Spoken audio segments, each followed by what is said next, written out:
ada teman saya Zahra Bahagia. Saya Samsul Jena, kami dari Universitas PGRI Rombolo Tuban akan melakukan wawancara yang berjudul penerapan program Kalistung pada kelas rendah di SDN Sumberbuang Montong. Perkenalkan kami dari Universitas Rombolo Tuban datang ke sini untuk wawancara mengenai tentang Kalistung pada sekolah dasar. Enggak. Boleh tahu dengan ibu siapa? Saya Lastuti, mengajar kelas 2. Boleh disebutkan nama sekolahnya, Bu? Di sini nama sekolahnya SDN Sumorgo, nomor 310, Jalan Kiai Haji Marzuki, nomor 725.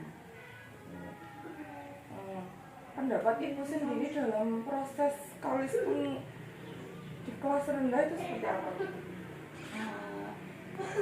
Kalau pendapat saya ya, dengan adanya penerapan, maksudnya nih, penerapan program Kalistung di kelas rendah itu, kalau menurut saya sangat membantu sekali.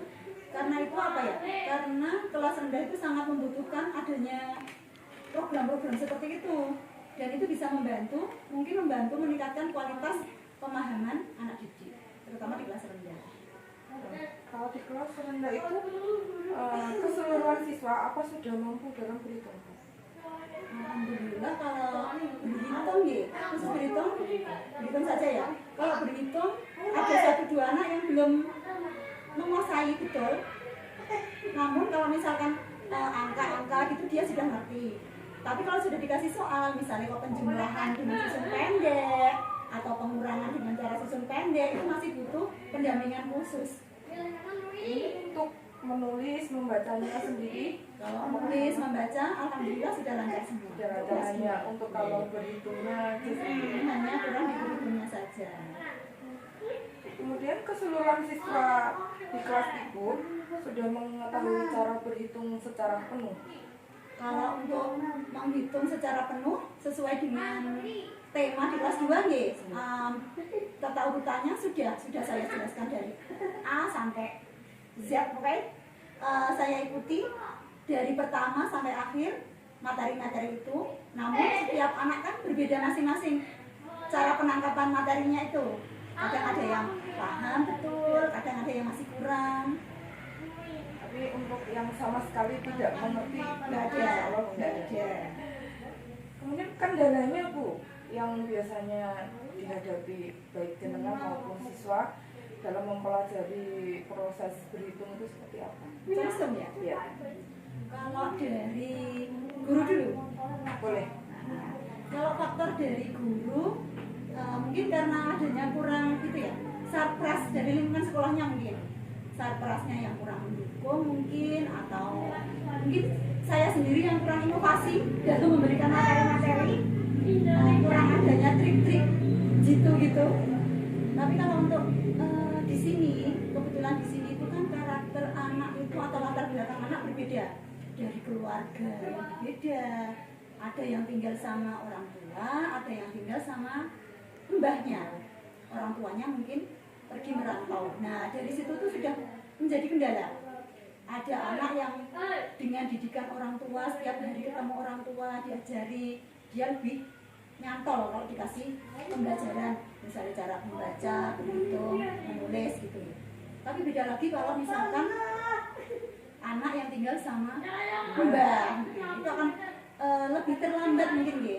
Cara penguasaan materinya kurang, dan mungkin juga penyebabnya apa ya, kualitas pemahaman anak tadi.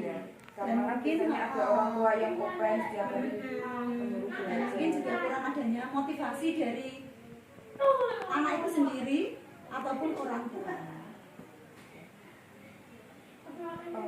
Disleksia sendiri banyak tidak di sekolah? Alhamdulillah kalau untuk SD Sumurkan disleksia itu kayaknya nggak ada.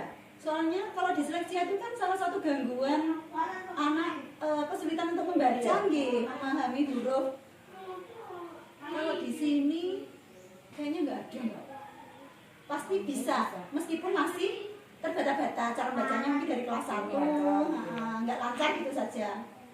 kalau yang nggak benar-benar paham itu kayaknya nggak ada. Dulu ada, tapi kalau sekarang nggak ada. Kalau dulu biasanya kendalanya apa ya Bu? Kenapa kok anak bisa? Kalau dulu itu kalau disleksia itu memang benar-benar apa ya?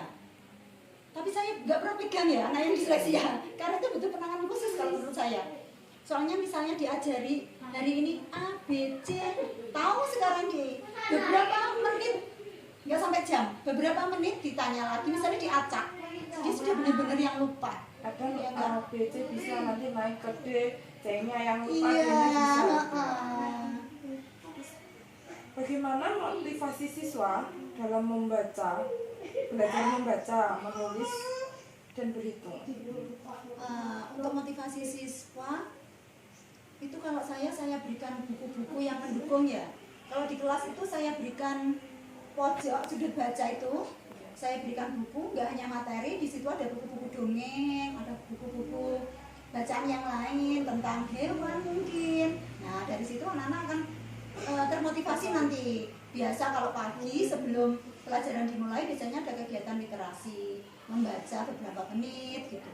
Kalau enggak kadang di sela-sela waktu istirahat saya itu suka menerapkan gini, kayak tutor sebaya mungkin namanya nih. Anak yang pandai itu saya gini kan, Dok, tolong dia dibantu temannya. Soalnya kalau sama guru kadang lebih suka malu, lebih suka keko. Tapi kalau sama temennya kan dia enak.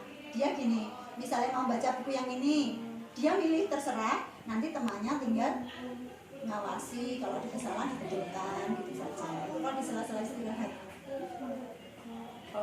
Kemudian ada jam tambahan buat Bu untuk program Kalistung yang dijalankan. Untuk kelas 2 ini selama 1 tahun ini nggak ada. Soalnya gini, anak-anaknya kan kemarin setelah pandemi itu nih, ini kan baru apa ya istilahnya gitu, Aktif kembali. Ya, baru aktif kembali, nanti nggak kaget.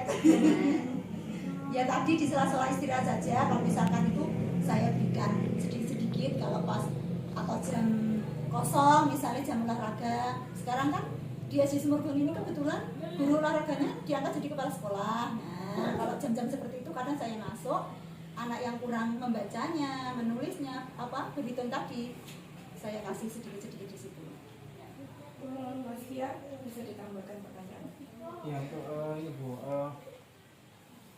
media yang menarik untuk siswa dalam program Kalistung itu yang diterapkan media apa biasanya? Media ya. Kalau media itu karena sekarang sudah zaman canggih ya. Kadang saya suka ini meminjamkan HP. Di situ pakai huruf abjad itu loh. Oh iya. A, B, terus nyusun jadi sebuah kata. Tapi karena kelas 2 sudah, kalau membacanya sudah lancar, itu sudah nggak pakai lagi ya. Kalau misalnya belum sama sekali itu bisa pakai kartu bilangan, kartu angka, dan kebetulan di sini ada di perpustakaan disediakan untuk kartu bilangan dan angka tadi. Tapi saya kalau untuk berhitung lebih cepatnya itu kadang kalau bilangan itu pakai kartu bilangan, dan saya sukanya pakai kayak sejenis kuis gitu loh. Oh iya. Kalau pas mau pulang gitu. Biasanya kan anak-anak memang lebih tertarik. Iya, lebih antusias sekali. Untuk selanjutnya tuh hambatan dalam program Kalistung yang dijalankan di SD Sumurgun ini, hambatannya seperti apa? Hambatannya mungkin seperti tadi yang sudah saya sampaikan gitu. Hambatannya ya mungkin karena kurang adanya motivasi yang pertama dari siswa itu sendiri, kurang adanya semangat dalam mengikuti pembelajaran, dan kurang adanya motivasi juga dari orang tua siswa, karena orang tuanya kalau sini kan rata-rata juga petani, kita tahu sendiri nih, berangkat pagi, pulang malam, kadang dikasih PR pun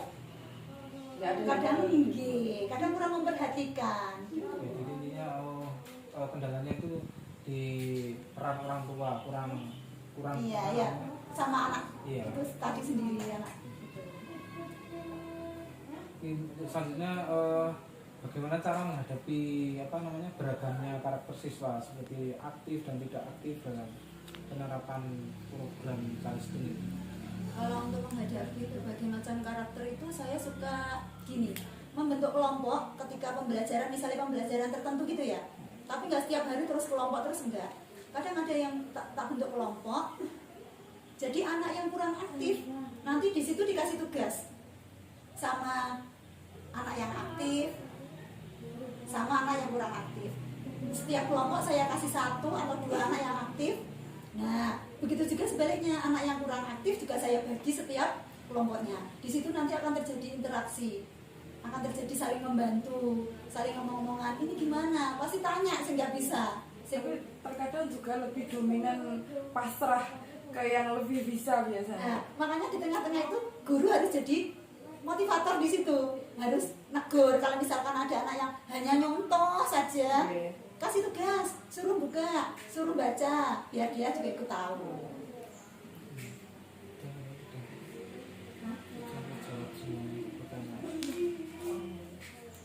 Terima kasih Bu Sinten Dewo, Bu Tuti atas waktunya memberikan kami beberapa informasi tentang SD Sumurkung, mengenai program Kalistung juga.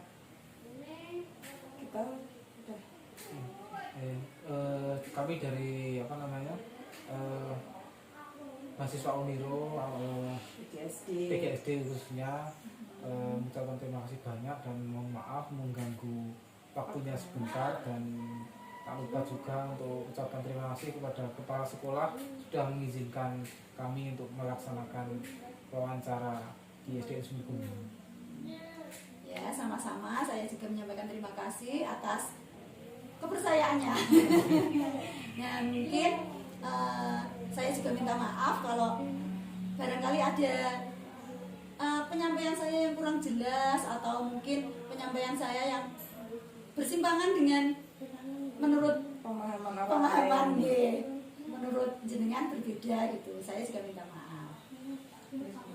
Ya, kita mohon undur diri. Terima kasih banyak untuk waktunya. Oh iya.